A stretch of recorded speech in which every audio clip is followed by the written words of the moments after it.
안녕하세요. 잡시광입니다. 지금 보시는 장면은 2023년 3월 돌풍을 동반한 심각한 황사로 황사 경보가 내려진 중국 베이징의 하늘입니다. 하늘이라고 말할 수 없을 정도로 충격적인 색깔입니다. 3월 12일 중국 중앙기상대는 네이멍구와 베이징, 텐진, 산둥, 허베이, 랴오닝, 신장, 간수 등 12개 성시에 황사 청색 경보를 발령했습니다.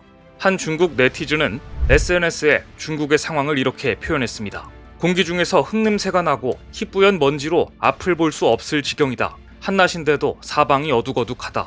한낮에도 사방이 안 보일 정도라니 충격적입니다. 심지어 한 중국 네티즌은 중국 에어컨 실외기의 모습을 올려 심각성을 알렸습니다. 이쯤 되면 중국은 이미 사람이 살 수 없는 곳이 된 것 같은데요. 중국 북부와 서부 지역은 돌풍을 동반한 심한 황사가 발생한 가운데 일부 지역은 육안으로 사물을 확인할 수 없을 정도로 심각해 공기질 지수가 최악 수준인 6급 엄중 오염 상태를 기록할 정도였습니다. 가장 주된 오염물질은 미세먼지였으며 베이징 중심인 차오양구의 1세제곱미터당 미세먼지 수치는 800마이크로그램을 훌쩍 넘은 것으로 조사됐습니다. 중국의 먼지들이 한국으로 유입되면서 최근 들어 한국에서도 미세먼지와 초미세먼지 농도가 모두 높게 나타났는데요.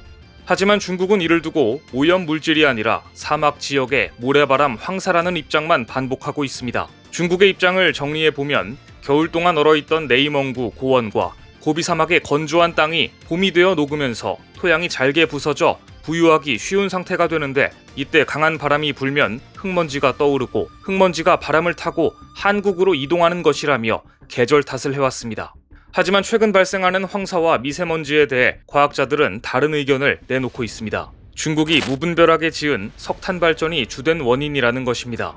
한국은 미세먼지를 줄이기 위해 경유차 조기 폐차 지원 대상을 확대하고 내연기관 화물차 대수를 줄이기 위한 지원금을 늘리는 등 정책적 지원을 아끼지 않고 있습니다. 하지만 한국의 미세먼지 저감 노력을 비웃기나 하듯 중국은 시대 흐름을 역행하는 행보를 보이고 있어 한국의 피해가 우려되는 상황입니다.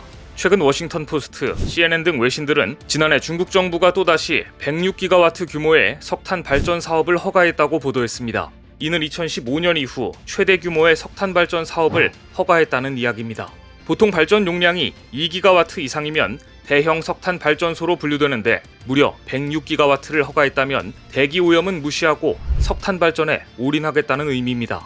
뿐만 아니라 석탄 생산량도 늘리고 있습니다. 실제로 중국의 지난해 석탄 생산량은 역대 최대치인 44억 9,600만 톤이었습니다. 하지만 올해가 더 문제입니다. 팬데믹이 끝나자 중국은 오로지 경제를 살리겠다며 뒷일은 생각지 않고 무분별하게 석탄을 사용하고 있습니다. 중국의 이 같은 움직임은 2060년까지 탄소 중립을 실현하겠다고 밝힌 시진핑 주석의 공약이 그야말로 공허한 허언에 불과했다는 것을 보여주고 있습니다. 그런데 더 큰 문제는 중국의 신규 석탄 발전 사업이 광둥성, 장수성, 안후이성, 저장성 등 한반도와 인접해 있는 동부 해안 지역 중심으로 추진된다는 점입니다. 따라서 전문가들은 미세먼지 저감을 위한 한국의 노력들이 물거품이 될 것이라는 우려와 함께 중국의 석탄 화력 발전이 본격 가동되는 시점부터 중국발 미세먼지가 한국의 대기질에 엄청난 악영향을 미칠 것이라고 우려하고 있습니다. 석탄 발전만이 아닙니다. 동부 해안 지역의 쓰레기 소각장도 많이 들어서고 있습니다. 중국이 이 쓰레기를 태우면 태울수록 미세먼지뿐 아니라 다이옥신 등 훨씬 더 많은 유해물질이 발생될 가능성이 높고 이로 인한 피해도 심각할 것입니다. 얼마 전 중국은 양회에서 석탄 생산과 이용을 계속 지원할 것이라고 공식적으로 못 박았습니다. 매년 3월 중국 공산당의 가장 중요한 행사이자 전 세계가 주목하는 양회에서도 석탄 발전을 멈추지 않았습니다. 지금까지 중국은 양회는 전 세계가 주목하는 행사이기 때문에 이 기간에는 공장 가동을 중단시켰고 인공 비를 뿌려서라도 깨끗한 대기를 만들었습니다. 대기 오염의 주범이라는 외부의 시선을 피하기 위해서였습니다. 이를 두고 중국에서는 양회 기간에 보여주는 파란 하늘을 칭하는 양회 블루라는 말까지 나왔었는데요. 그런데 올해는 양회가 시작됐는데도 베이징 도심의 황사와 미세먼지가 엄청났으며 한반도까지 밀려오고 있습니다. 이번 양회가 중요하지 않아서가 아닙니다. 오히려 시진핑 주석의 3연임을 확정하고 시진핑 3기를 열면서 그동안 잠들었던 중국 경제에 기지개를 켜는 양회이기 때문에 그 어느 때보다 중요하다고 할 수 있습니다. 그런데도 올해는 억지로 파란 하늘을 연출하지는 않고 있는 것입니다. 지금 중국 공산당으로서는 국제사회의 평가가 무서워 공장을 멈출 여력이 없습니다. 맹렬하게 공장을 돌려서라도 경제를 제 궤도에 올려넣어야 합니다. 또 한 가지는 이제 더 이상 국제사회의 눈치를 보지 않겠다. 중국은 중국의 길을 갈 것이라는 상징적인 행동이라고 보는 시각이 많습니다. 어차피 미중 갈등으로 반분된 정치 경제 환경 속에서 국제사회에 약속한 탄소 중립을 무시하고 경제 성장의 길을 가겠다는 선언이라는 해석이 지배적입니다. 이제 미세먼지는 지구촌 모두에게 치명적인 문제가 되고 있습니다. 최근 호주 모나시 대학 공중보건대학원의 연구팀은 학술지 랜싯 플래닛 헬스 저널 최근호에 실린 논문에서 지난 수십 년간 미세먼지가 전 세계적으로 어떻게 변화했는지 그에 대한 지도를 제공했는데요. 연구에 따르면 미세먼지 노출은 아시아 지역이 가장 높았고 남아시아와 동아시아에서는 1일 PM2.5 농도가 15 마이크로그램 이상인 날이 90% 이상인 것으로 나타났습니다.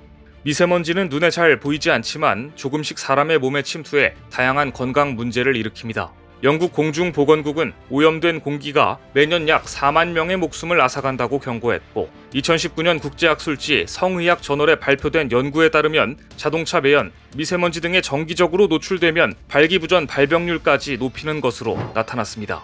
그만큼 혈관에 치명적이라는 이야기입니다. 이처럼 국제적인 골칫거리가 되어버린 미세먼지 문제를 해결하기 위해 중국과 가장 인접한 국가인 한국은 미세먼지를 잡는 혁신적인 기술들을 내놓고 있습니다.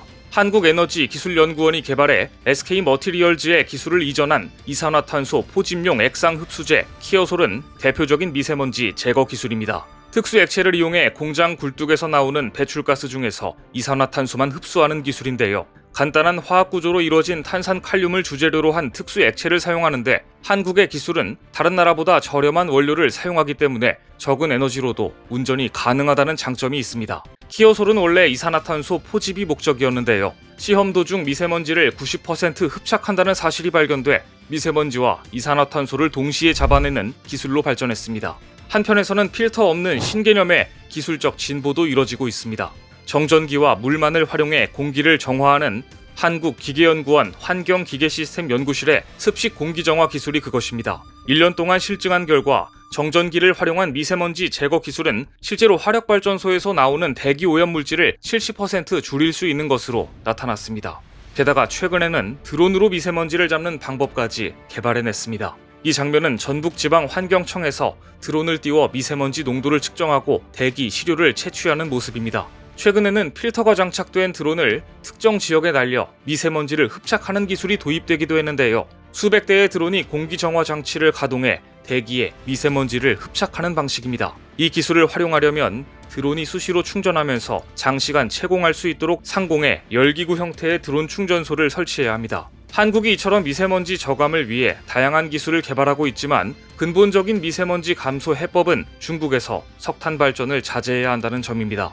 하지만 중국은 안하무인으로 대응하고 있는데요. 자신들의 경제 발전을 위해 탄소 저감이라는 약속을 거스르고 석탄 발전을 마구 돌려대는 안하무인식 태도를 보인다면 중국은 절대로 자신들이 원하는 세계 패권국이 될 수 없을 것입니다. 오늘 준비한 소식은 여기까지입니다. 댓글을 통한 여러분들의 많은 의견 기다리겠습니다. 시청해주셔서 감사합니다.